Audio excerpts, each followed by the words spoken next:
Bukan adalah sebuah kesempatan. Pada suatu hari, kesempatan itu pun datang. Kepala desa memutuskan untuk mempekerjakan kedua anak ini untuk membawa air dari sungai ke sebuah penampungan air di tengah desa. Keduanya masing-masing membawa 2 buah ember dan segera menuju ke sungai. Menjelang sore, keduanya telah mengisi penampungan air sampai penuh. Kepala desa menggaji mereka masing-masing berdasarkan jumlah ember air yang mereka bawa. Wow, Pablo dan Bruno senang sekali. Ini berarti impian mereka akan segera terkabul. Mereka sulit percaya jika mereka bisa mendapatkan rezeki sebanyak ini. Mereka bekerja lebih keras lagi setiap hari agar bisa mengangkut air lebih banyak. Namun, Pablo mulai merasakan ketidaknyamanan. Ia tidak yakin pekerjaan ini bakal buat impiannya terwujud. Punggungnya nyeri, dan kedua telapak tangannya lecet-lecet. Kian hari, kian takut saat harus pergi bekerja. Ia pun mulai berpikir keras, mencari akal bagaimana caranya membawa air dari sungai ke desanya. Pablo mendapatkan ide. Bruno, saya punya rencana. Daripada kita mondar-mandir bawa-bawa ember setiap hari, kenapa kita nggak sekalian aja buat sebuah saluran pipa dari sungai ke desa kita? Saluran pipa? Ide dari mana itu? Seru Bruno. Kita udah punya kerjaan yang bagus, Pablo. Saya bisa bawa 100 ember sehari. Saya akan jadi orang kaya. Di akhir minggu, saya bisa beli pakaian baru. Pada akhir bulan, saya bisa beli seekor sapi. Dan pada akhir tahun, saya bisa bangun sebuah gubuk baru. Nggak ada kerjaan sebagus ini di desa ini. Setiap minggu kita bisa liburan. Setiap akhir tahun kita berhak cuti selama 2 minggu dengan gaji utuh. Kita akan punya hidup yang layak. Jadi buang jauh-jauh lah pikiran untuk bangun saluran pipa. Tapi Pablo tidak putus asa. Ia akhirnya memutuskan untuk bekerja paruh waktu. Ia tetap bekerja mengangkut ember-ember air. Separuh waktunya, serta di akhir pekan, dia luangkan waktu untuk bangun saluran pipanya. Hal itu tidak mudah. Penghasilannya otomatis menurun dan dibutuhkan waktu 1 hingga 2 tahun sebelum saluran pipanya bisa menghasilkan sesuatu yang berarti. Bruno dan orang-orang desa mulai mengejek Pablo. Dia menyebutnya Pablo si manusia saluran pipa. Bruno yang berpenghasilan hampir 2 kali lipat dari Pablo terus memamerkan barang-barang baru yang berhasil ia beli. Sapi, keledai, pakaian, sepatu baru, gubuk bertingkat 2. Bruno bisa makan mewah di kedai. Orang-orang di desa menyebutnya Tuan Bruno. Sementara Bruno berbaring santai di sore hari pada akhir pekan, Pablo terus saja menggali saluran pipanya. Pada bulan-bulan pertama, Pablo memang tidak bisa menunjukkan hasil dari usahanya. Pekerjaannya memang sangat berat, bahkan lebih berat daripada kerjaan Bruno. Karena Pablo juga harus bekerja pada malam hari. Demikian pula di akhir minggu. Tapi Pablo selalu mengingatkan pada diri sendiri bahwa impiannya dibangun berdasarkan pada perjuangan yang dilakukan hari ini. Dari hari ke hari, dia terus menggali, inci demi inci. Sedikit demi sedikit, lama-lama jadi bukit. Dari 1 inci kemudian menjadi 1 kaki. Kemudian jadi 10 kaki. Kemudian 20 kaki, 100 kaki, dan seterusnya. Bersakit-sakit dahulu, senang-senangnya kemudian. Demikian dia terus menyemangati dirinya sendiri. Sepulang kerja, tubuhnya lelah sekali. Fokus pada hasilnya. Kata-kata itu terus ia ulangi dalam hati setiap hari saat ia pergi tidur. Sementara dari bar di desa itu terdengar gelak tawa mengiringinya ke alam mimpi. Ayo, fokus pada hasil akhir. Hari berganti bulan, saluran pipanya sudah setengah jadi. Saat beristirahat, Pablo melihat dari jauh sahabatnya Bruno yang terus saja mengangkut ember-ember. Bahu Bruno tampak semakin lama semakin membungkuk. Dia menyeringai kesakitan. Langkahnya semakin lamban akibat kerja keras setiap hari. Dia semakin jarang bersantai-santai di tempat tidur gantungnya. Dia lebih sering terlihat di bar, duduk dengan wajah letih dan murung. Saat pengunjung bar melihat Bruno, mereka saling berbisik. Hei, ini dia Bruno si manusia ember. Dia lebih suka duduk sendiri di sudut yang gelap ditemani botol-botol kosong di sekelilingnya. Akhirnya, saat bahagia Pablo pun tiba. Saluran pipanya sudah rampung. Orang-orang desa berkumpul saat air mulai mengalir dari saluran pipanya menuju ke penampungan air di desa. Sekarang, desa ini sudah bisa mendapatkan pasokan air bersih secara tetap. Pablo tidak perlu lagi membawa ember. Artinya, airnya akan terus mengalir baik dia sedang bekerja maupun tidak. Air itu mengalir saat dia makan, saat dia tidur. Air itu mengalir di akhir minggu ketika dia asyik bermain. Semakin banyak air yang mengalir ke desa itu, semakin banyak pula uang yang mengalir ke kantong Pablo. Apa moral dari cerita ini? Pertanyaan yang paling penting untuk kita renungkan adalah, siapakah Anda? Seorang pembawa ember atau seorang pembuat saluran pipa? Apakah Anda hanya mendapatkan penghasilan jika Anda datang ke tempat kerjaan, seperti Bruno pengangkut ember? Atau Anda termasuk orang yang bekerja hanya sekali saja, kemudian Anda dibayar terus-menerus, seperti Pablo pembuat saluran pipa? Jika Anda termasuk orang kebanyakan, itu berarti Anda bekerja dengan menggunakan pola pembawa ember. Anda membarterkan waktu untuk mendapatkan uang. Maksudnya, bekerja 1 jam dibayar per jam, bekerja 1 bulan dibayar per bulan, bekerja setahun dibayar per tahun. Masuk akal kan? Masalahnya, dengan sistem pembawa ember, masuknya uang akan berhenti saat kita berhenti bawa ember. Artinya pendapatan kita hanya sementara alias tidak langgeng. Kalau di suatu pagi Bruno bangun dan punggungnya terasa sakit, sehingga dia tidak bisa bangkit dari tempat tidurnya, berapa uang yang akan dia dapatkan hari itu? 0 besar. Fakta yang harus kita sadari adalah kita tidak bisa bekerja selamanya karena faktor usia dan kesehatan. Jika kita tidak sanggup membarterkan waktu kita, maka kita tidak akan mendapatkan uang. Pablo jauh hari sudah menyadari keterbatasan ini. Karena itulah dia langsung berpikir untuk menciptakan suatu sistem yang memungkinkan dia untuk terus mendapatkan bayaran baik dengan cara barter waktu ataupun tidak. Pikirkan ini. Bagaimana dengan Anda? Anda mau apa kalau besok penghasilan Anda berhenti?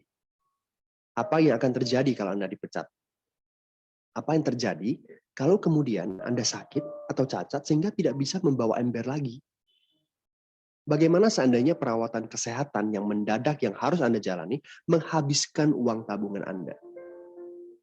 Apa yang terjadi bila uang tabungan Anda itu langsung menguap dalam semalam? Kalau penghasilan Anda berhenti besok, untuk berapa lama Anda bisa membayar hipotek Anda? Cicilan rumah, mobil Anda, ataupun untuk biaya sekolah anak-anak Anda? 1 tahun, 6 bulan, 3 bulan, atau 3 minggu? Jelas.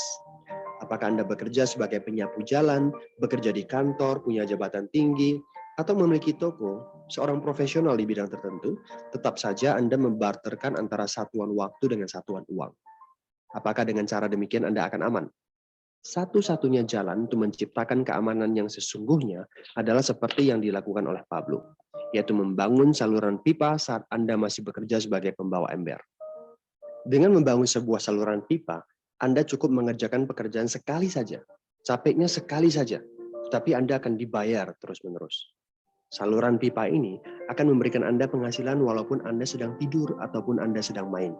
Penghasilan ini juga akan terus Anda peroleh setelah Anda pensiun, pada saat Anda sedang sakit ataupun cacat sehingga tidak bisa bekerja, dan juga dalam situasi darurat. Inilah yang disebut sebagai penghasilan pasif. Anda tahu, saat ini kami sedang membangun. Oke, terima kasih teman-teman ya. Ini ada sedikit inspirasi. Say hi to Press Sales, the feature-packed, affordable CRM for businesses of all sizes. Bahwa entrepreneur itu intinya adalah tidak sesaat, tadi saya bilang. Untuk ke depan, saya juga lihat-lihat dari motivasi para Pos 99 ya, dari Jack Ma, dari Bob Sadino dan sebagainya. Ternyata memang membuat suatu dorongan diri sendiri kita itu, orang entrepreneur itu dipersiapkan jauh hari. Ya, ini yang seperti saya lakukan dari cerita ini. Di saat saya mau mengambil kuliah S3, sebenarnya sebelum saya mendaftar, saya sudah membuat sebuah jurnal atau pra-penelitian. Kira-kira konsep saya nanti ke sana, gimana, kira-kira untuk konsentrasi yang akan saya ambil apa, roadmap saya seperti apa. Jadi pada saat saya belum melamar pun saya sudah punya gambaran. Begitu saya mendaftar, saya diterima, saya sudah mulai menulis jurnal. Dan saya sudah mulai melakukan persiapan untuk bab 1-nya. Jadi pada saat saya selesai perkuliahan, saya sudah langsung bisa sidang proposal. Begitu rampung, 2,5 tahun saya sudah bisa memegang gelar doktor. Ya. Nah, hal-hal ini yang akan sama seperti cerita tadi, bahwa pada dasarnya kita mendapatkan sebuah pekerjaan yang sama atau tugas yang sama, cita-cita yang sama, keinginan yang sama menjadi seorang dokter. Jadi tadi kalau seorang Pablo dan itu temannya bawa ember mondar-mandir, tapi di saat di jalan ternyata seorang entrepreneur itu harus punya konsep yang berbeda. Walaupun pada dasarnya akan ditertawakan. Ya, seperti saya juga pada saat itu, kamu belum tentu diterima, kenapa sudah membuat seperti itu dulu. Jadi dianggap terlalu pede dan sebagainya. Tapi ingat ya teman-teman semua, untuk seorang entrepreneur adalah harus fokus dan yakin terhadap keyakinan kita sendiri. Intinya adalah bermimpi yang sangat besar. Makanya Bob Sadino itu pernah punya statement yang bahasanya menurut orang awam itu kasar, tapi menurut saya itu memotivasi sekali. Kalau ingin sukses, jadilah orang goblok, gitu kan. Nah, pengertian goblok di sini bukannya membuat seseorang jadi tidak tahu menahu, tapi intinya kalau kita merasa bodoh, berarti kita akan berusaha belajar, dan terus belajar.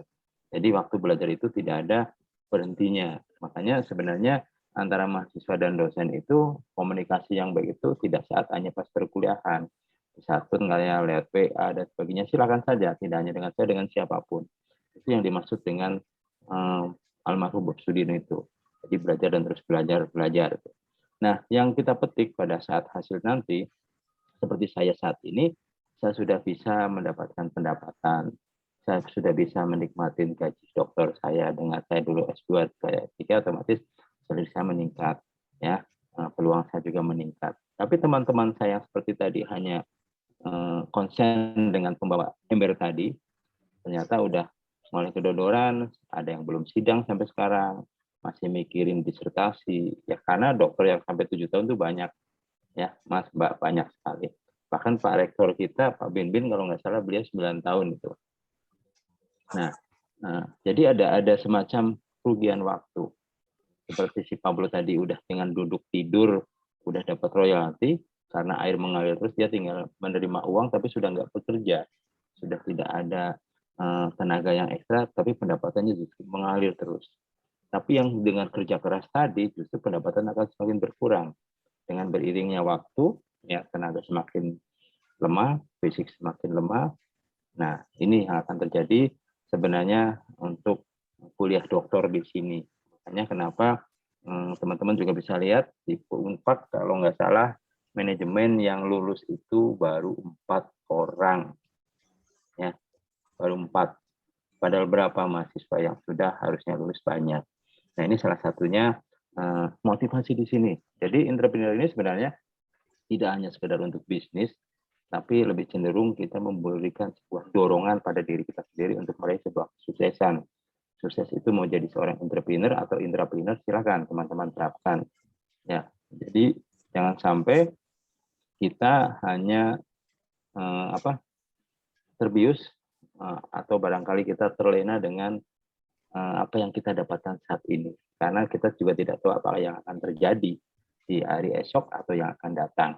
Tapi kalau seorang entrepreneur itu, karena dia selalu memberikan sebuah kreativitas, ide, konsep yang berbeda dengan jangka panjang, ya apapun yang akan terjadi itu tidak akan menjadi sebuah problem karena semuanya sudah kita persiapkan. Ya, termasuk saya merasa saya bukan pegawai negeri, saya bukan PNS, saya orang swasta. Kalaupun kerja, saya ada kemungkinan suatu saat saya tidak dipakai, saya dipecat, atau yang tempat kerjaan saya bangkrut. Bagaimana pendapatan saya? Nah, sebenarnya hal ini sudah saya pikirkan dari beberapa tahun yang lalu sejak saya nikah. Jadi saat orang lain nikah berpikir bulan madu, saat saya bernikah, saya sudah punya konsep di mana saya punya rumah. Itu punya rumah, bagaimana saya harus punya penghasilan untuk anak saya. Walaupun pada saat saya nikah tahun 97, saya 6 bulan nikah saya udah beli rumah, ya berikutnya 1 tahun anak saya lahir saya udah buatkan rumah juga buat anak saya. Nah ini saya konsepkan di sini. Jadi target saya terus jauh. Bahkan sampai sekarang ada kalanya orang berpikir, Gus kamu ngapain lagi? anak cuma satu, istri satu, nah ini udah punya, tapi saya berpikir apa? Saya nanti akan punya cucu. Cucu saya nasibnya belum tentu seberuntung saya. Selagi saya masih ada waktu, saya ada kasih sehat, saya bisa berjuang, apa salahnya saya persiapkan buat anak dan cucu saya. Nah, ini salah satu konsep entrepreneur yang sebenarnya teman-teman harus punya dari arti motivasi perusahaan di sini, ya. Jadi hakikat dari motivasi itu sendiri, intisari dari motivasi apa sih? Kita mampu menciptakan sebuah dorongan untuk yang positif, dorongan untuk meraih apa yang kita inginkan, ya, kesuksesan. Kalau makanya saya berani mengatakan bahwa ada orang banyak bicara, kegagalan adalah sukses yang tertunda. Kalau buat saya, kegagalan adalah bukti ketidakmampuan. Nah, kalau mampu pasti tidak akan gagal. Nah, supaya tidak menjadi gagal, apa yang harus kita lakukan? Ya, di sini kita mempunyai konsep entrepreneur di sini. Semoga teman-teman dari sedikit cerita tadi bisa menginspirasi bahwa seorang entrepreneur itu tidak bisa berpikir hanya di saat kita merasa di zona nyaman. Ya, kita justru di zona nyaman itu harus berpikir jauh ke depan. Kira-kira apa yang belum terjadi, ini terjadi seperti saat ini. Di saat mengalami pandemi dan pandemi, semua orang pengusaha pada mengalami kesulitan, mengalami omset turun, mengalami trauma, bahkan sampai ada yang dijual ininya, dijual itunya untuk bertahan demi perusahaannya. Tapi alhamdulillah di saat pandemi di sini saya bisa bertahan, bahkan kalau bicara dengan omset justru menaik semuanya. Nah, kenapa? Termasuk kemarin saya ke Solo di pabrik pun omsetnya melejit selama pandemi. Ya, jadi apa yang bisa kita lakukan? Nah, inilah yang dimaksud dengan motivasi entrepreneur. Jadi kita mampu berani membuat sebuah konsep untuk hal yang belum terjadi atau yang akan datang, yang jauh-jauh hari. Makanya saya berharap sekali sahabat-sahabat saya ini, teman-teman, walaupun masih semester 1, tapi dengan materi entrepreneur ini harus hari ini sudah mulai terpikirkan, ya, apa yang harus saya lakukan untuk S3 saya ini, konsepnya seperti apa, nanti konsentrasinya kemana, konsentrasinya ke sini berarti saya harus seperti ini, penelitiannya harus seperti ini, nanti kalau membuat disertasinya bagaimana. Sebenarnya antara skripsi, tesis, disertasi itu hampir sama. Perbedaannya hanya mungkin dari sisi variabelnya, ya. Kalau disertasi sudah harus berani kita membanding-bandingkan dengan beberapa peneliti sebelumnya, ya. Kita ada apakah nanti kita mendukung peneliti itu, ataukah kita mematahkan atau menolak, atau malah kita mau melakukan ini, ibaratnya kita bisa menggabungkan penelitian sebelumnya dengan penelitian kita menjadi sesuatu hal yang baru, menjadi novelty-nya itu. Nah, ini yang harus teman-teman punya keberanian, ya, sampai hari ini. Makanya jangan hanya sekedar kita kuliah menunggu waktu jadwal. Oh, nanti hari ini kuliah mata ini, hari ini kuliah mata kuliah ini. Tapi sudah terkonsep semuanya dengan motivasi diri sendiri. Nah, resikonya hal-hal yang seorang entrepreneur itu pasti tadi seperti Pablo itu, ada yang melecehkan, ada yang mentertawakan, ada yang itu pasti, dan itu yang saya alami. Ya, saya juga sama mengalami saat orang baru ini. Saya bahkan selama kuliah saya bisa menciptakan satu buku, ada buku saya, ya. Atau di sini bisa dilihat sebentar nih.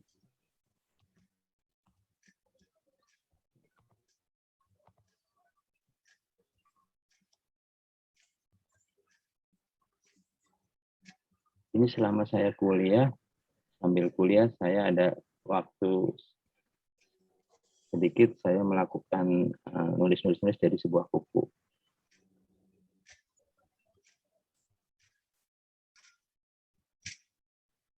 Ya, ini karya buku saya.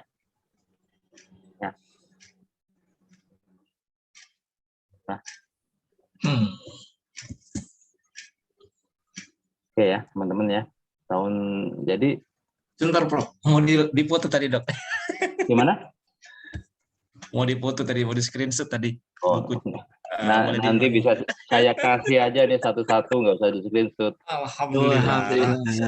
Ya, Makasih, Prof. ya. Makasih banyak. Saya kasih nanti kalau Mas Cyril kesini Nah. saya bagikan bukunya, ambil aja nggak apa-apa, nggak usah di screenshot. COD aja nggak apa, Prof, katanya? Siap, Kata Ibu siap, Junesi, COD katanya. ya, siap. Makasih Jadi banyak, begini, Dok. Pak Herman dan teman-teman semua, disinilah yang dari awal saya bicara motivasi dulu, karena hari ini kita materinya motivasi perusahaan. Nah, motivasi pada dasarnya ada dorongan dari hati nurani kita ya.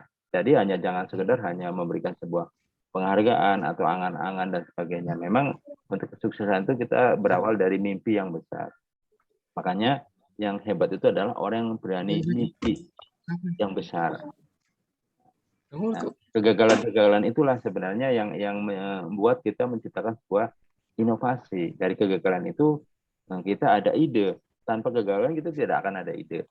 Ya, jadi disinilah seorang entrepreneur berani menciptakan hal-hal baru supaya kita melebihi yang lain, ada nilai lebih dari yang lain gitu loh.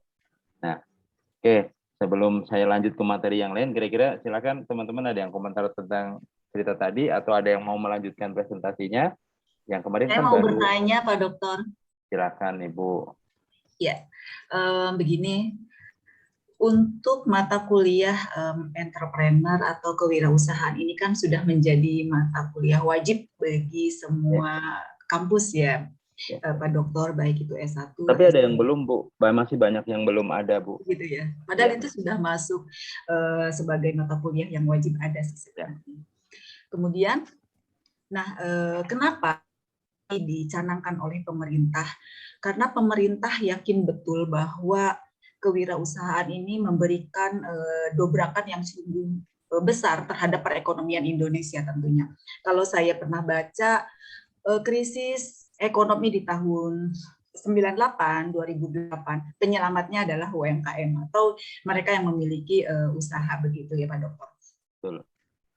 Kalau untuk kami mungkin sebagai mahasiswa kami bisa mendapatkan resapan ilmu dari Pak dosen, terutama Pak Dokter ya, baik di S1, di S2.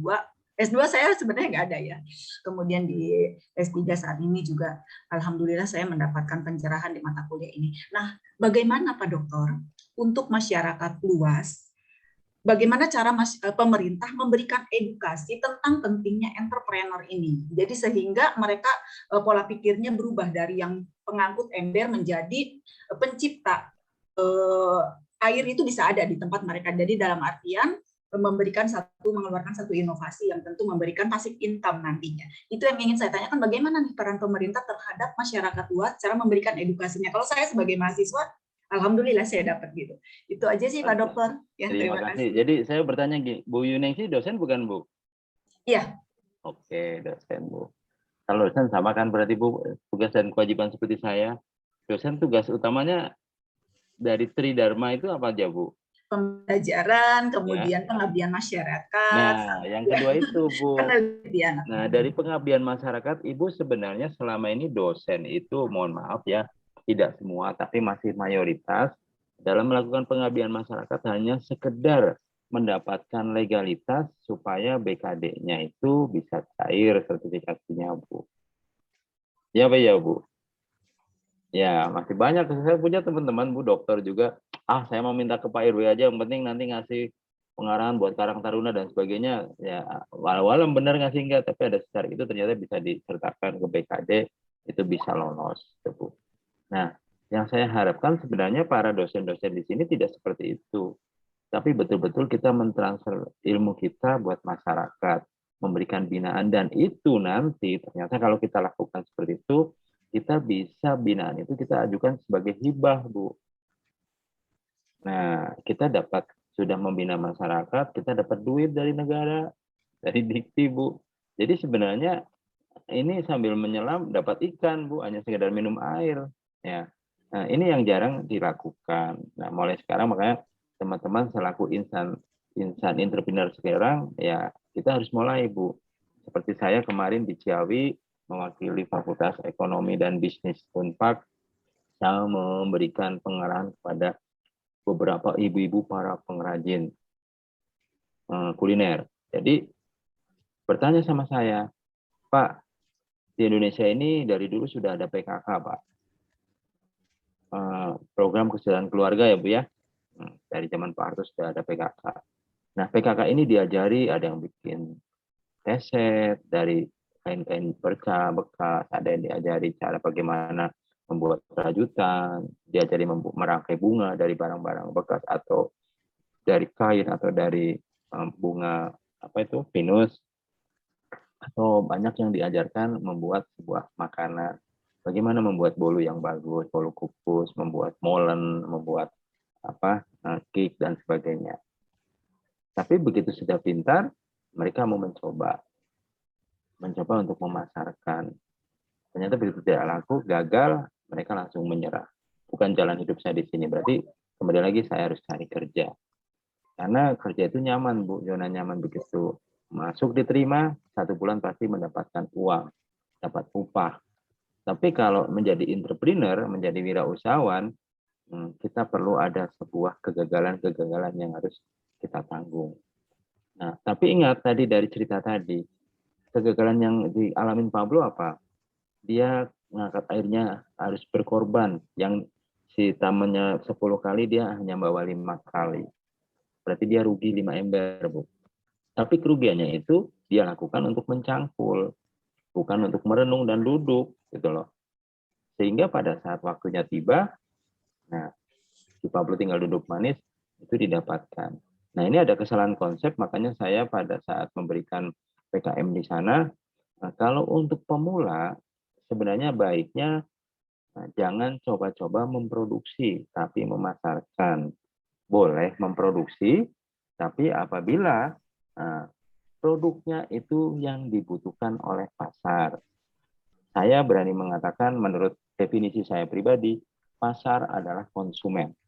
Jadi kalau ada definisi yang pasar adalah tempat bertemunya penjual dan pembeli untuk melakukan sebuah transaksi, menurut saya udah nggak cocok saat ini ya, karena sekarang udah banyak penjual dan pembeli tidak bertemu, transaksinya juga udah tidak pakai tunai, bisa COD dan sebagainya, tahu di mana transaksinya, barangnya di mana.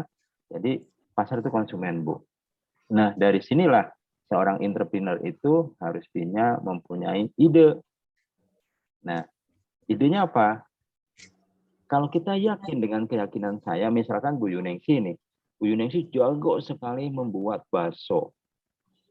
Tapi Bu Yuningsi datang ke daerah Yasmin misalkan. Ternyata orang Yasmin itu seleranya sate. Bu Yuningsi mau bikin bakso seperti apa yang enak, tidak akan terbeli, Bu. Ibu bisa bangkrut. Nah, ada kalanya seorang entrepreneur berpikir, saya nggak bisa bikin sate, saya nggak mampu bikin sate. Sate yang bagus seperti apa? Caranya kemana? Nah, inilah seorang entrepreneur itu makanya selalu dituntut mempunyai motivasi, dorongan diri. Dorongan apa? Yang Bob Sadino bilang, kalau ingin sukses jadilah orang bodoh. Apa yang dimaksud jadi orang bodoh? Orang bodoh namanya merasa bodoh berarti harus mau belajar. Belajar kemana? Ke tukang-tukang sate yang sudah terkenal. Dan ini yang saya lakukan, Bu. Di saat saya pertama membuka bakso Malang di Kota Bandung, Jalan Astana Anyar. Kenapa? Di sana banyak, setiap saya belanja ke sana, di sini belum ada bakso yang enak, belum ada bakso yang bersih, bakso yang bagus, hanya bakso-bakso dorongan. Nah, ada peluang di situ, Bu. Tapi saya nggak ngerti bikin bakso yang enak kayak apa. Cara bikin bakso seperti apa, saya nggak tahu. Caranya bagaimana? Saya kenalin tukang bakso, yang baksonya enak, saya akrabkan jadi saudara, saya ngajak saya main, saya suka berkunjung ke rumahnya, sehingga saya melihat cara produksinya dan cara membuatnya, sampai saya diajak ke pasar, cara memilih daging yang bagus, cara menggilingnya, saya diajari semua, Bu. Nah, akhirnya untuk cari tempat, saya punya kenalan. Kebetulan ini orang Chinese di Bandung, dia punya gedung lantai 3, udah Gus, kamu pakai aja sana, nggak usah bayar, bagi hasil aja deh. Berarti saya udah dapat gedungnya, saya ada tukang baksonya. Nah, ternyata dengan modal saya relasi, saya bisa berkenalan dengan orang, saya tanpa modal, Bu. Jadi teman saya itu nanti diajarin sama saya. Ada yang punya modal, udah nanti saya pinjemin uang. Jalanlah ceritanya tukang bakso saya, Bu. Nah, begitu buka, waktu itu saya beli 3 mangkok, gratis 1 mangkok sama saya selama 1 minggu. Saya langsung ramai Bu di situ. Nah, kenapa? Karena saya menyiapkan yang dibutuhkan oleh mereka. Jadi tidak perlu menciptakan pasar, langsung jalan. Tapi bagaimana kalau saya melakukan hal yang saya yakinin sendiri tapi tidak dibutuhkan oleh masyarakat? Sebenarnya bisa, Bu. Tapi apa secara entrepreneur tadi? Kita tadi harus menciptakan peluang itu. Bagaimana produk saya harus dibutuhkan oleh konsumen itu. Contohnya ya Bu ya, sekarang sudah nggak ada. Zaman dulu itu kalau TV-TV yang masih tabung itu sinyalnya sangat tajam, komputer dulu masih tajam, sehingga di monitornya perlu dikasih screen ya Bu ya. Kalau kita jualan screen ke rumah-rumah atau ke kantor-kantor, langsung nawarkan, saya yakin 99% ditolak Bu. Tapi apa caranya? Seorang entrepreneur punya kreativitas Bu. Kita kumpulkan para kantor-kantor yang banyak punya komputer atau sekolahan atau rumah, kita memberikan pengarahan tentang mata. Mata yang sehat begini-gini, mata yang bagus begini-begini. Cara biar mata bagus adalah caranya dengan makan sayuran, vitamin A dan sebagainya. Tapi bagaimana bila terjadi mata yang rusak? Ternyata salah satunya adalah ditimbulkan oleh sinar ultra itu atau radiasi dari komputer maupun TV. Nah, langsung diceritakan dampak yang membahayakan sekali buat mata tersebut. Sehingga orang akan takut kalau sampai matanya rusak. Tapi nggak usah takut kalau kita melalui prokes, ibarat sekarang pandemi, ada tetap aman kok. Karena ternyata layar itu bisa dihalangi dengan namanya screen ini. Dengan masyarakat sudah paham, masyarakat mengerti bahwa mata saya butuh sehat, ternyata harus diamankan. Sehingga apa yang terjadi? Masyarakat memiliki sebuah kebutuhan, butuh akan screen tersebut, sehingga diciptakan screen, akhirnya screen bisa terjual, ramai. Nah inilah cara seorang entrepreneur menerapkan bagaimana menciptakan konsumen itu seperti itu, Bu. Makanya untuk masyarakat di sini sebenarnya para dosen itu sudah punya kewajiban, Bu, untuk pengabdian kepada masyarakat tersebut. Jadi sebenarnya kalau dosen-dosen setiap kampus melakukan, ilmu entrepreneur bisa sampai ke masyarakat. Karena namanya pengabdian dosen, ya, saya yakin semuanya itu mengandung ilmu entrepreneur, Bu. Karena teman-teman semua sudah saya jelaskan ya dari awal, bahwa entrepreneur itu tidak mengajarkan hanya dagang, tapi lebih cenderung mengajarkan merubah konsep pola berpikir, mindset-nya kita rubah. Bagaimana kita bisa menciptakan hal yang baru, ada perbedaan dengan yang lain, dan penuh inovasi. Hanya kalau kita bisa seperti itu, keuntungannya apa? Masyarakat paham, kitanya dapat sertifikat, dapat nilai, bisa diajukan sebagai hibah. Nah, kalau bisa hibah, syarat dari profesor juga ternyata juga harus punya atau pernah mendapatkan hibah. Nah, itu Bu, jawaban saya. Sebenarnya bisa. Dan kedua, pemerintah melalui Depnaker juga suka ada kok Bu. Diklat-diklat juga ada. Ya, saya sendiri sedang merintis sama teman-teman para dokter-dokter entrepreneur ini gimana kita meluruskan, kita membuat sebuah wadah atau konsultan supaya mengajarkan entrepreneur itu tidak sekedar hanya mengajarkan cara membuat kue, cara membuat keset dan sebagainya, tapi lebih cenderung merubah mindset supaya mampu menciptakan sebuah inovasi. Ibu bisa lihat itu tadi ya, tadi ada sedikit gambarnya Jack Ma ya Bu ya. Video-video Jack Ma itu ternyata beberapa hampir saya tonton semua, itu adalah inspirasinya dari mana? Dia mempunyai keyakinan akan masa depan yang jauh. Ternyata Jack Ma itu keberhasilannya 16 tahun loh Bu. Gila kan? 16 tahun. Yang selalu dicemooh. Dia ngelamar ke FC ditolak, ngelamar jadi polisi ditolak. Jadi dia hidupnya penuh dengan kegagalan. Selalu ditolak. Ngajukan ke bank tidak ada yang percaya. Semua melecehkan bahwa Anda itu tidak layak dibantu perusahaannya. Tidak akan sukses dan sebagainya. Penuh hinaan. Tapi dia yakin dengan konsepnya. Apa yang dia lakukan? Kreativitas. Terus maju, pantang menyerah. Nah, ini yang akan menjadi sebuah kesuksesan, Bu. Nah, ini sedikit saya kasih contoh ya, Bu, untuk melakukan sebuah konsep yang tanpa modal sebenarnya pernah saya lakukan seperti ini. Ini di tahun mungkin 10 tahun yang lalu, Bu, saya udah berpikir kalau saya pensiun atau saya udah nggak kerja, gimana ya buat makan hidup saya. Saya bukan pegawai negeri. Saya punya tabungan, tapi tabungan saya bisa habis. Ternyata nggak sadar sebelah saya itu dijual tanah, Bu, samping rumah saya. Saat itu saya nggak punya uang, tapi saya punya mobil Civic waktu itu, Bu. Civic masih baru setahun setengah kayak dia. Saya jual itu, Bu, mobilnya. Saya jual, uangnya buat bayar, saya ambil sedikit buat DP, ambil mobil lagi, Bu. Jadi mobil hilang, tapi saya dapat mobil baru, Bu. Nah, begitu rumahnya jadi, sertifikatnya saya gadaikan, Bu, ke Bank Mandiri. Nah, saya buat kontrakan, Bu. Saya punya ada 10 pintu waktu itu pertama bangun, 10 pintu. Kali 700 berarti saya dapat 7 juta tiap bulan. Ternyata begitu saya bangun pondasi, itu sudah penuh langsung semua orang ngantri. Begitu kontrakan jadi langsung full. Sampai sekarang alhamdulillah penuh terus. Jadi ternyata yang membayarin ke bank itu bukan saya, Bu, yang ngontrak. Nah, jadi saya mungkin orang lain atau teman saya, gila kamu mau dijual, beli yang baru, langsung bikin kontrakan. Padahal sebenarnya ini konsep hal yang baru saya dapatkan itu bukan dari jerih payah saya, tapi dari jerih payah orang lain yang pada ngontrak itu berjuang bagaimana bisa mencari uang supaya tiap bulan membayar kontrakan ke saya. Dan kontrakan yang dibayarkan ke saya itu bisa buat saya bayar ke bank. Nah, ini salah satu konsep sebenarnya, Bu, yang seorang entrepreneur ada sebuah spekulasi katakannya untuk berani berbuat tapi penuh dengan perhitungan, tidak asal-asalan. Dan peluang itu, Bu, peluang. Ya, alhamdulillah 5 tahun lunas, berarti kamu udah nggak bisa bayar lagi, Bu. Berarti angsurannya sudah jadi milik saya.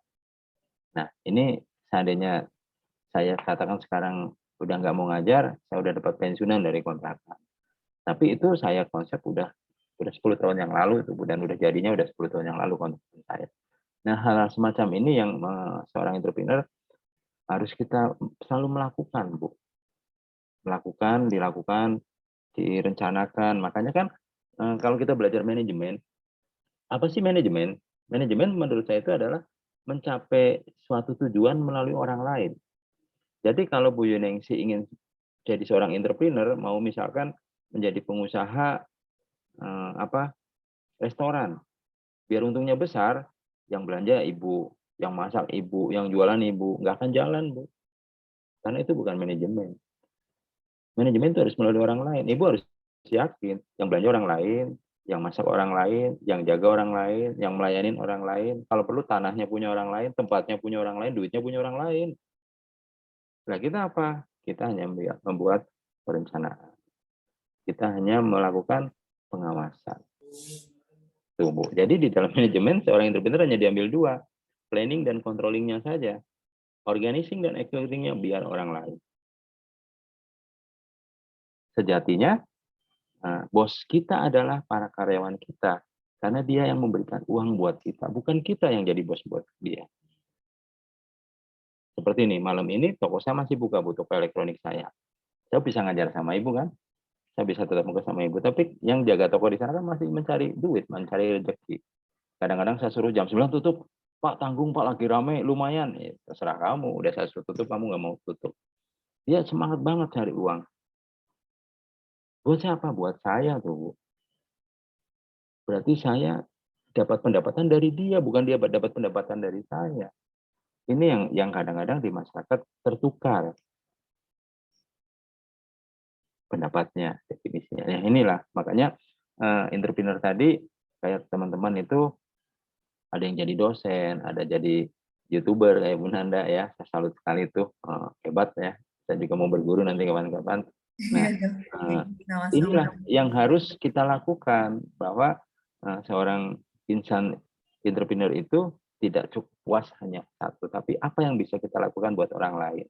Makanya ada perbedaan begini kalau punya karakter entrepreneur dengan tidak. Begitu lulus kuliah atau lulus bekerja, lulus sekolah, ada yang ingin langsung mencari pekerjaan di tempat yang besar. perusahaan besar atau di kampus yang besar sekali. Tapi ada yang penting saya dapat kerjaan dulu di UMKM ya, atau small business, perusahaan kecil. Apa yang perbedaan fakta nyata di sana, Bu? Kalau di perusahaan besar, kita akan yakin dijadikan sebuah mesin untuk menghasilkan profit perusahaan itu. Tapi kalau kita di perusahaan kecil, kita memang nggak ada duitnya, Bu. Tapi kita akan diberikan sebuah ilmu. Kita akan diberikan peluang untuk belajar bagaimana menjalankan suatu usaha itu, bagaimana mencari relasinya, bagaimana kita tertarik bermimpi ingin menjadi bosnya. Makanya ada sebuah perbedaan di sini. Kalau kita lulus kuliah langsung ditaruh di kampus besar, ya nggak mungkin langsung jadi dekan, Bu, butuh prosesnya lama. Tapi kalau di kampus kecil ada kemungkinan, Bu, begitu masuk bisa langsung jadi chef prodi. Nah, kalau udah punya pengalaman baru pindah ke kampus besar. Nah, ini pola-pola yang harus kita lakukan untuk memotivasi diri kita sendiri. Mungkin begitu, Bu Yuningsi ya. Jawaban saya, pemerintah sebenarnya sudah melakukan, karena kita orang pendidikan, dari sisi dosen sudah pasti, karena ada pengabdian pada masyarakat. Dari yang lainnya ada kok, Bu. Di kelurahan-kelurahan itu ada yang namanya LPPM, ada semuanya, Bu. Hanya banyak, mohon maaf, di kita yang hanya sekedar formalitas. Nah, ini kembali lagi lah, kita sebagai entrepreneur harus berbeda. Jadi kuliah juga jangan hanya sekedar formalitas, yang penting saya masuk, dapat nilai bagus, lulus. Ya enggak, Bu. Kita harus mendapatkan nilai diri kita, bukan nilai-nilai di ijazah. Kalau nilai di ijazah, ya orang lain semuanya bisa melihat ya, Bu ya. Tapi tidak bisa menilai ya. Tapi kalau pada diri kita, semua orang akan salut melihat nilai kita. Mungkin itu. Siap, terima kasih Pak Dr. Agus. Gimana? Lengkap Cukup puas? sekali. Ya. Puas, lengkap sekali. Dok, Ya. Dok, saya mau minta nama penulis untuk buku kompetensi entrepreneur. Nama penulisnya saya, Mas Cyril. Buku Dokter. Iya, saya. Nanti saya kasih kapan Mas Cyril. Ini makanya nanti saya kirim ke mana ini? Kirim alamat-alamatnya boleh dikirim ke mana? Ke WhatsApp. Nanti saya paketkan ke Bapak. Oke, Dok. Terima kasih, Dok. Ada nih. Alhamdulillahirobbilalamin. Ada bukunya. Saya ada banyak itu kok. Nanti saya kasih. Ya. Gak usah di screenshot, nyampe alamat Anda nanti, tenang aja. Ya, Mas Arif. Ya, Dok. Ya. Terima kasih banyak. Itu Pak Dokter. Ada lagi yang mau ditanyakan? Ini menanggapi yang Bu Juningsi tanyakan, itu sebenarnya di CPL perkuliahan yang sudah ditetapkan oleh Permendikbud nomor 3 tahun 2000 tentang standar perguruan tinggi itu memang sudah ada di aspek sikap di CS10, jadi tentang kewirausahaan. Jadi memang kita semuanya apapun prodinya, pemerintah itu sudah mengacu ke kewirausahaan. Nah, seizin menanggapi terkait video yang Pak Dokter tadi tampilkan, yaitu menurut pendapat saya terkait video itu mungkin usaha yang kita lakukan tidak serta-merta ya Pak Dokter berhasil pada usaha kita yang pertama gitu, atau yang kedua mungkin akan berhasil pada percobaan yang ke-100 bahkan ke-1000 seperti Thomas Alva Edison yang menemukan lampu di percobaan ke-1000. Coba Thomas Alva Edison itu menyerah pada percobaan ke-100, mungkin lampu tidak akan ada ya sekarang ya. Seperti itulah gambaran pada video yang Pak Dokter sampaikan. Jadi prinsip saya ya jangan pernah dengarkan orang lain, fokus aja pada tujuan yang ingin dicapai, jangan dengarkan suara sumbang ya Pak Dokter dari kanan kiri, maju terus pantang mundur. Terima kasih Pak Dokter. Ya, memang kita jadi seorang dokter itu nanti kita kan lebih cenderung ke filsafatnya ya Bu ya. Jadi ke intisarinya harus mampu menerjemahkan ke sana. Makanya di saat saya punya target, saya harus lulus dokter tidak lebih dari 3 tahun. Ya, misalkan ada yang mentertawakan, ada yang menganggap saya sok pintar, silakan aja berkomentar. Kita buktikan saja, tapi dengan keyakinan ya dibarengin gitu. Makanya di saat saya di Bandung ada waktu kosong, saya tidak dipakai untuk makan gorengan atau ngobrol yang nggak jelas, tapi saya menulis gitu. Jadi ternyata begitu rampung kuliah, saya bisa jadi 1 buku, saya bisa dapat 4 jurnal internasional Scopus. Nah, ini kan tidak semua orang bisa lakukan. Kenapa saya bisa lakukan? Tadi Bu Nanda bilang, anjing melonglong, kafilah berlalu. Gitu saja. Nah, seorang entrepreneur itu memang harus seperti itu. Seperti Mas Cyril itu ya. Mas Cyril saya yakin sekali kok, nanti kalau mau terbuka idenya bisa menjadi orang sukses di negaranya. Karena di Indonesia itu dengan di Kamerun sana itu banyak yang sama. Seperti ada kebun kakao, coklat, di sana ada, di sini ada, kopi di sana, di sini ada. Jadi bisa punya ide di sini terapkan di sana, ide di sana terapkan di sini, akan menjadi seorang yang sukses sekali. Saya yakin tuh, saya yakin ya. Seperti saya ini lagi membuat ada satu produk ya, sebentar nih, saya ambilkan sebentar.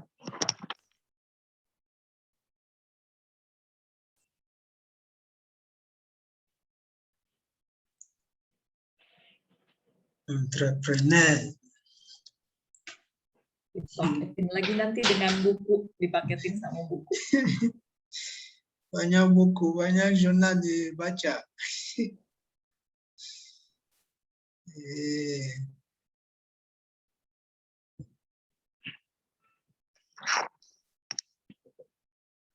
Ini produknya saya pegang bisa kelihatan ya. Nah, ini kecil. Ini bahan bakunya dari kayu putih. Jadi kalau kayu putih kan kita suling ya. Kayu putih, kita jadikan ada mentol. Ini kalau kita tetes, terus kita hirup itu seperti fix drop loh. Jadi ini biangnya. Biangnya bisa untuk, yaitu untuk COVID itu, karena yang jelas untuk melegakan pernafasan lah dan sebagainya. Padahal sebenarnya kan kayu putih dari dulu banyak. Hanya dibuat semacam untuk bayi, untuk bikin minyak telon. Tapi dengan bentuk lain ada sedikit kita mentolnya, ini udah hasil dari sebuah inovasi. Ini udah produk baru dan ada perbedaan.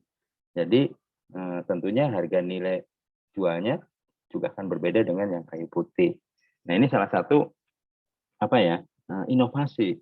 Inovasi keterbaruan itu sebenarnya tidak harus selalu yang belum ada menjadi ada, tapi yang sudah ada bisa kita sajikan dengan cara yang baru, itu menjadi hal baru, atau kita ditambahkan sama hal-hal yang baru, atau dibentuk menjadi yang baru. Gitu. Jadi orang entrepreneur itu tidak akan kehabisan kreativitas. Makanya kayak Bu Nanda tadi bilang, proses itu pasti untuk mendapatkan sebuah progres, ya. Karena apa? Tidak, kalau instan hasilnya pasti ambruknya juga akan instan. Tapi kalau kita ada prosesnya, yakin akan berkelangsungan bagus. Ya, orang-orang juga lihat saya kan, wah Pak Agus sudah enak gini-gini nih, karena lihatnya sekarang. Di saat saya masih jalan kaki kemana-mana keliling beras manggul beras, orang kan nggak lihat. Tapi yang sudah lihat ya bisa acung jempol yang lihat saya perjuangannya. Tapi kalau yang nggak lihat kan lihatnya hanya wah sekarang. Nah itu. Tapi di saat saya lagi merintis, tidak 1, 2 orang, 3 orang, 4 orang, 10 orang yang melecehkan, menertawakan banyak. Karena ada beberapa ide yang tidak bisa diterima sama orang lain. Seperti membuat suatu produk, misalkan sabun mandi kan bahan bakunya minyak ya. Minyak goreng itu atau minyak sawit dan sebagainya. Yang saya buat kan dari minyak zaitun. Ya. Tentunya bahan bakunya mahal. Apa nanti laku? Apa nanti begini. Jadi udah. Nah, kita sebagai orang entrepreneur kan nggak usah takut karena di dalam pemasaran ada namanya segmen. Yang saya jelaskan mungkin ada segmen, targeting, positioning. Jadi di dalam melakukan suatu aktivitas kita mau mencari pasar, kita nggak usah takut karena ada segmen. Segmen yang mana yang akan kita serang? Segmen mana yang akan kita ambil? Seperti Bu Nanda itu membuat program di YouTube itu pasti ada segmennya. Siapa? Kalau mau bikin tentang Zoom ya kalau nggak mahasiswa pasti dosen. Jadi udah jelas ada segmennya di sana. Kayak anak saya juga sama Bu. Saya kebetulan anak saya kemarin waktu itu beli mobil, langsung sama dia di review, dicantumkan cerita tentang merek mobil ini dan sebagainya. Itu banyak yang menonton. Nah, ini juga sudah hal-hal yang suatu kreativitas dilakukan, ada perbedaan. Oke ya, mungkin itu salah satu contoh bahwa motivasi itu sangat penting. Intinya ada dorongan diri, tentunya diri sendiri untuk meraih sukses. Nah, saya mau tanya nih sama teman-teman, definisi sukses apa menurut Bu Yunningsi?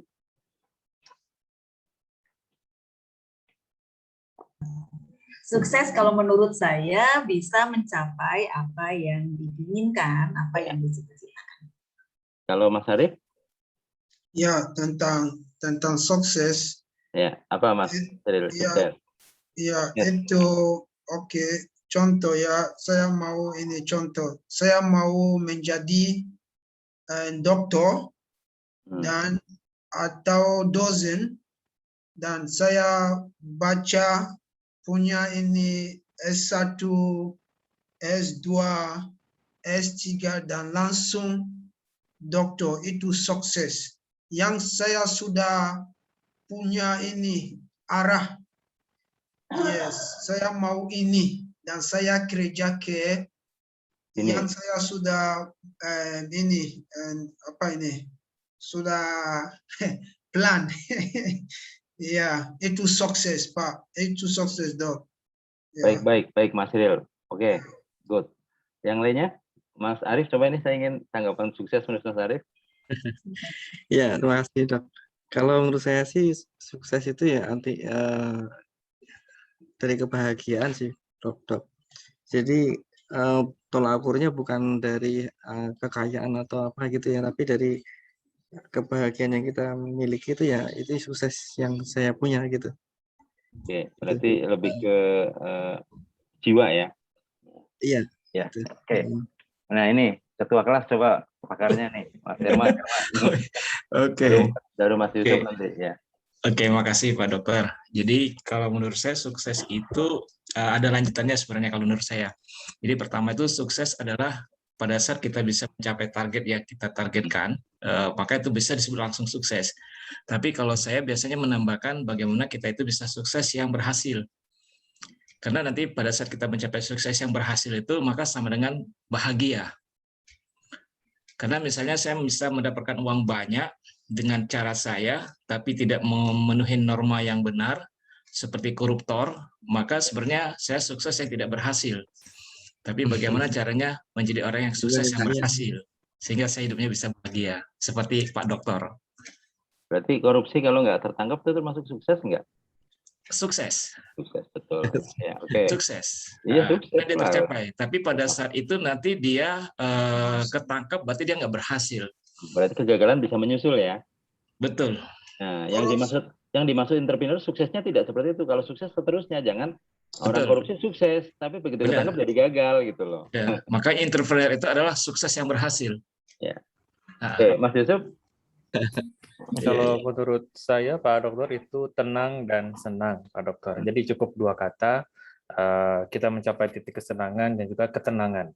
Baik itu ketenangan jiwa, ketenangan rohani, jasmani ataupun itu. Jadi terkadang saya juga memiliki beberapa teman yang memiliki, oh saya harus punya mobil seperti ini, saya punya kendaraan atau punya rumah seperti ini. Kalau saya justru berbeda. Saya ketika umur 35, sekarang masih 28, Pak Dokter. Ketika umur 35, saya tidak mau lagi berkutat dengan dunia akademik. Saya ingin kembali ke desa, saya ingin memiliki sawah, saya ingin menginjak tanah sampai umur saya lebih sampai cukup gitu ya. Misalkan diberi sampai 60 gitu. Jadi saya seperti itu. Bukan berarti saya meninggalkan akademik menjadi apa, tapi memiliki kampus, memiliki lembaga pelatihan atau apa seperti itu. Jadi senang dan tenang, menurut saya itu Pak Dokter. Siap. Sekarang Bu Nanda coba. Terima kasih Pak Dokter. Menurut saya sekarang sukses itu adalah saat ini yaitu lulus S3 tepat waktu 3 tahun. Jadi menurut saya yang saat ini. Jadi kalau tidak lulus dalam waktu 3 tahun itu menurut saya tidak sukses. Tidak sukses.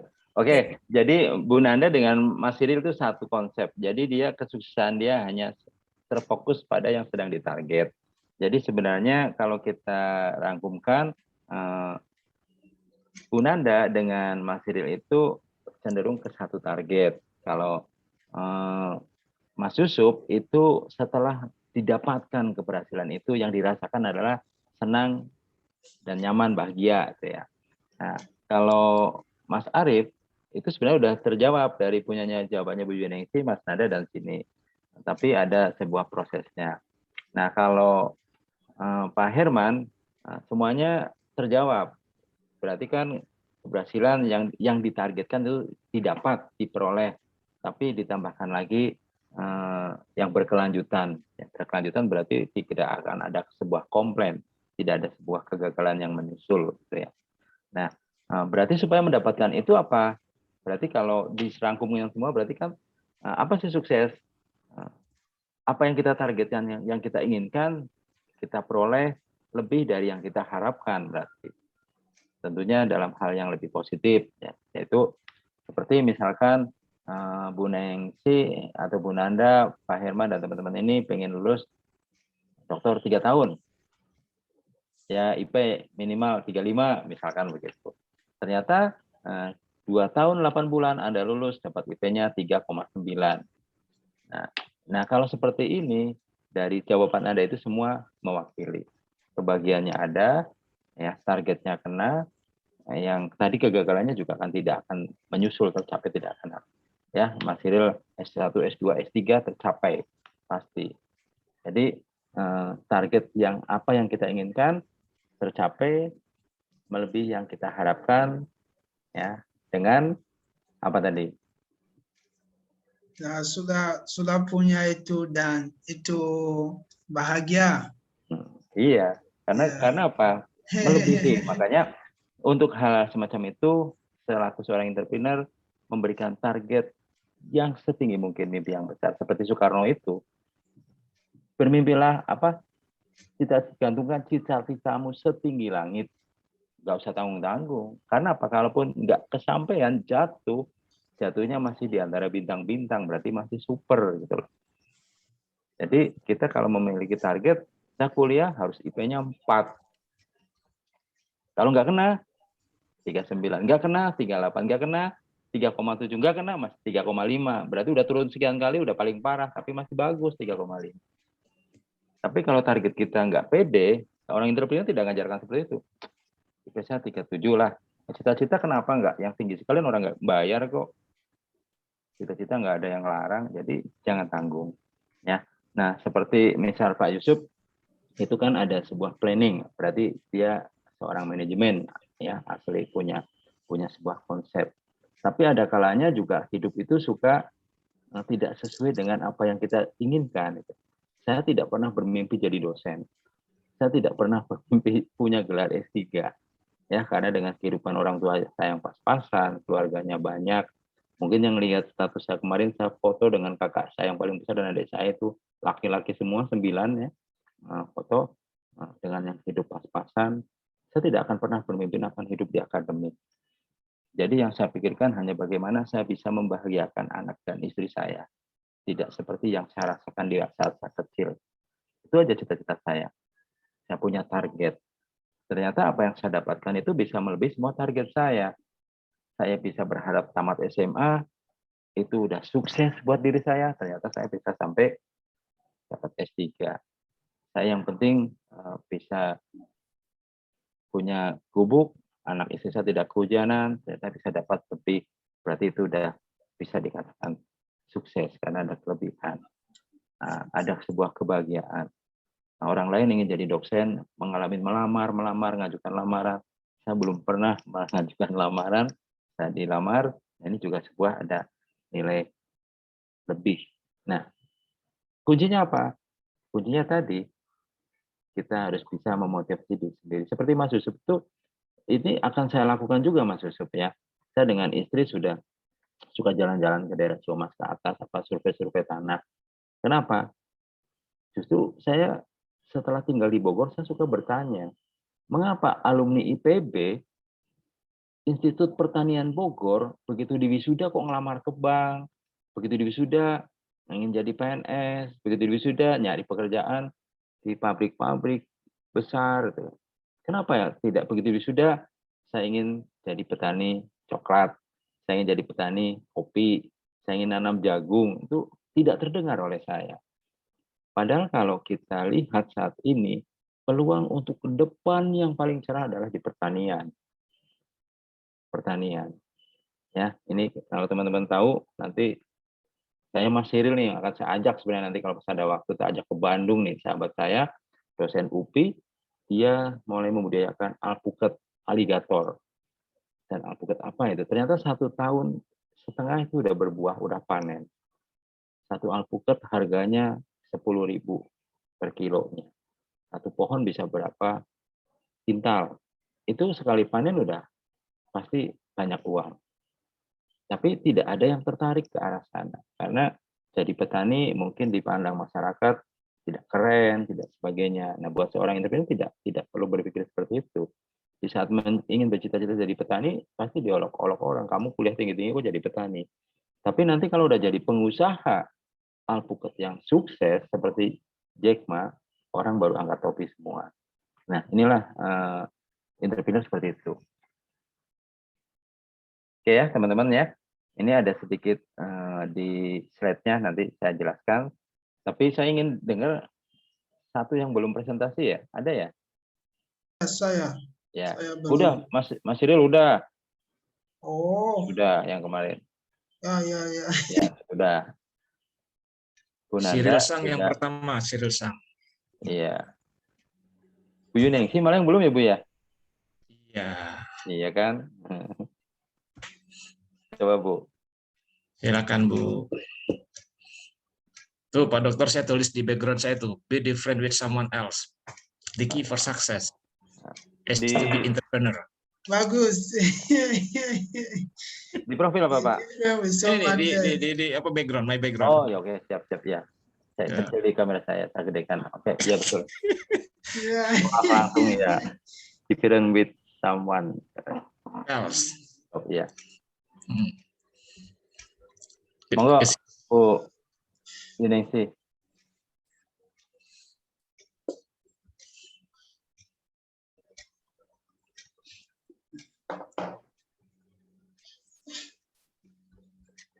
Nanti misalkan ini saya jadi terbit bener bulan besok ya. Opus teman-teman bisa saya kasih